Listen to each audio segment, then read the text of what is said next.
வணக்கம். இந்த பதிவில் நீங்கள் இப்போ பார்க்குற அழகான வெள்ளை நிற நாட்டு ரோஜாங்க. எத்தனை பூக்கள் பூத்திருக்கு பாருங்க. மரம் மாதிரி வளர்ந்துருச்சு. இதற்கு காரணம் கோகோபிட். காயர்பித் அப்படின்னு சொல்லக்கூடிய தென்னை நார் கழிவில் நாம் ரோஜா செடிகளை வளர்க்கலாம். இப்போ நீங்கள் பார்க்குற செடிகள் எல்லாமே தென்னை நார் கழிவில் வளர்ந்துக்கிட்டு இருக்கு. கோகோபிட் ஆன்லைனில் கிடைக்கிது.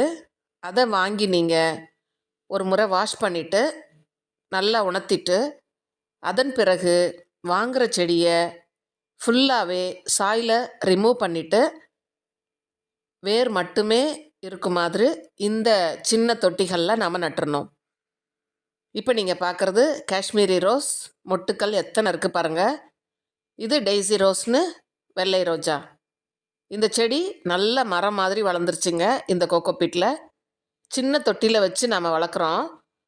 அதன் பிறகு நல்ல ஹெல்த்தியாக வந்த பிறகு கொஞ்சம் பெரிய தொட்டிக்கு மாற்றிட்டோம்.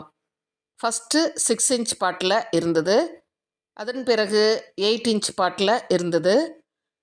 அதற்கு பிறகு 12 இன்ச் தொட்டியில் இருக்குங்க. ஃபுல்லாக எல்லாமே எந்த தொட்டிக்கு மாற்றினாலும் இதை கோகோபிட்டில் தான் வச்சுருக்கோம். நல்லா வாஷ் பண்ண கோகோபிட்டை செடிகள் நட பயன்படுத்துகிறோம்.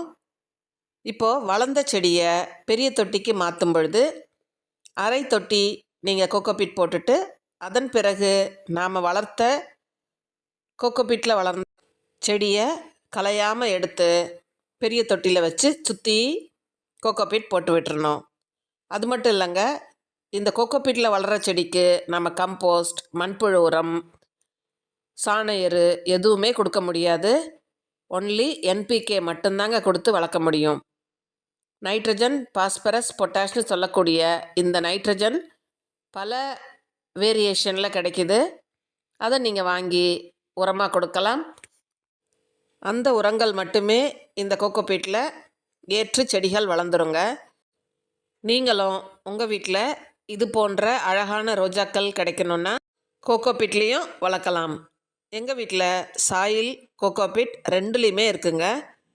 அதற்கான முறையான பராமரிப்புகள் நம்ம கொடுத்தோன்னா ரெண்டுலேயுமே நல்ல ஒரு அழகான பூக்களை நம்ம பார்க்கலாம். நீங்களும் ட்ரை பண்ணுங்கள். தேங்க்யூ.